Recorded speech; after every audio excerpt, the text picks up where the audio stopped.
Je suis Madame Yamego Newedrago Sanata. J'ai 4 enfants.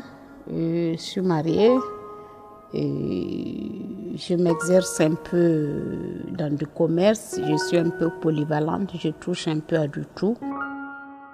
J'étais secrétaire de direction. Je travaillais dans un privé. Donc à un moment donné, j'ai rendu ma démission. Mais j'ai rendu sans me préparer réellement. Je voulais faire dans un premier temps une alimentation. Donc je vais pour louer. On m'a dit non, il faut 6 mois de caution, 6 mois d'avance. Alors que tout mon fonds ne me dépassait même pas la caution et l'avance demandée. Finalement, je me suis dit, mais ce qui est plus facile pour moi, ce sera la restauration. Ça, c'était l'idée d'une de mes nièces. Le riz qu'on enlève, on vend dans les assiettes 100 francs là. Voilà, elle a commencé par là. J'avais au moins 3 personnes qui m'aidaient à préparer. Moi-même, je cuisinais. C'était sur Charles de Gaulle, un restaurant dénommé La Concorde. Les étudiants venaient faire des abonnements de 100 francs, 100 francs. Ils payaient par mois. Le plat du riz fait 100 francs, la viande 50 francs. Si tu veux une douche de spaghetti, c'est 50 francs. Et j'avais ouvert aussi, juste devant la porte, une buvette. Même si elle est dans un domaine qu'elle n'a pas concrètement comment on appelle ça, les outils nécessaires du domaine, elle trouve des moyens pour pouvoir atteindre l'objectif. Voilà comment nous on est arrivés à l'université. Donc on a postulé, on a eu le marché et puis bon, c'est le déclic. C'est le restaurant central ici. On a des restaurants annexes. Le restaurant rue Cité Chinoise. Il y a la section cuisine homme, cuisine femme.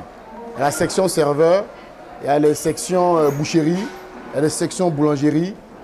Il y a encore des sections caisse, il y a des sections chauffeur. Il faut vraiment avoir un esprit bien éveillé et un esprit très posé pour pouvoir gérer toute cette masse de travail.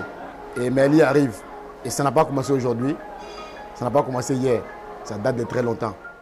On nourrit en tout cas plus de 20 000 étudiants par jour en ce moment parce qu'on a Ouaga, on a Bobo. Face au travail, elle n'est pas facile.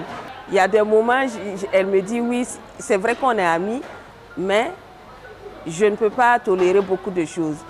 Et pour ça, il y a des moments même, c'est vraiment tendu. Je suis sa petite sœur, mais côté travail, il n'y a pas parenté. Elle est rentrée dans l'immobilier.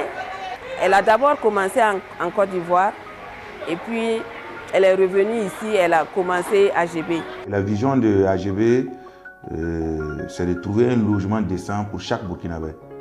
Voilà, nous comptons nous installer, nous étendre dans la sous-région. On est déjà international parce qu'on est déjà à Abidjan, en Côte d'Ivoire, très bientôt au Mali, s'étendre.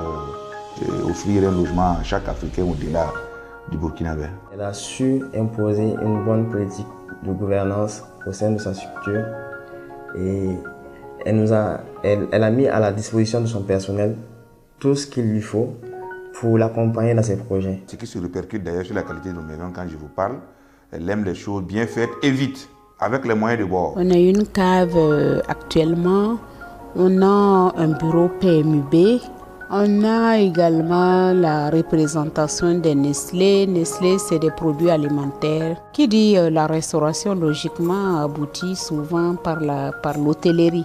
Il y a l'hôtel qui s'appelle Mermoz Hôtel, situé à Bobo 2010. Elle a le moi en l'autre. C'est-à-dire, quand elle fait pour quelqu'un, elle fait ça comme pour elle-même. Nous, on est uniquement dans AGB. Elle est dans AGB, elle est dans d'autres sociétés qu'elle a. Et je me demande comment elle fait pour coordonner tout ça. Parce qu'il faut dire... au-delà de sa présence comme ça, elle est derrière, elle appuie le bouton pour que ça fonctionne. L'endurance de la femme ne peut pas être comme l'homme. Mais nous aussi, on a, à partir de ça, nous, un peu de stratégie aussi. Comme je peux le dire, souvent j'ai fait le tour de certaines entreprises. Je peux même ajouter même que côté salaire, on n'a pas de problème parce que ça tombe à tout moment. Bon, en règle générale, c'est devenu la grande famille. On s'entend très très bien. Bon, pas que par moment, il n'y a pas de petits soucis entre nous, mais bon, la collaboration revient toujours. Il y a eu quelques mésententes entre employés. J'ai attiré son attention. Et vraiment, elle a été très humble. Elle m'a dit sincèrement, elle reconnaît que c'est elle-même qui a occasionné cela. C'est ma patronne. Et si elle a accepté vraiment reconnaître cela, je peux dire que c'est le signe, c'est un signe d'humilité. Ce qu'on doit reconnaître en elle, c'est que c'est une qui s'est vraiment battue. Elle s'est battue, elle est arrivée là où elle est. Les difficultés, on les rencontre à tout bout de champ. Quand on a quand même des collaborateurs qui vous comprennent, qui vous écoutent, vous arrivez toujours... parce qu'il n'y a pas que moi. Moi seule, je ne suis rien. Grâce à elle, ces femmes-là, elles sont combien ici? Il y en a au moins plus de 150, presque 200.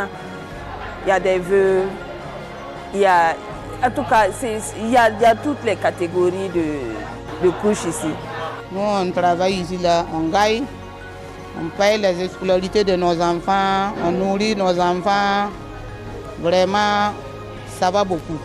Réussir sa vie, ce n'est pas forcément avoir l'argent, mais c'est d'abord d'avoir du travail. C'est ce que mon mari me disait toujours.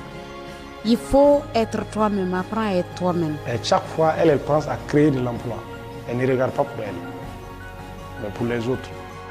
Il faudrait d'abord s'armer beaucoup de courage, beaucoup de volonté. En tout cas, il faudrait avoir un peu de passion aussi dans ce qu'on fait. Sinon, en réalité, il n'y a rien de sorcier aussi. Quand on veut, on peut.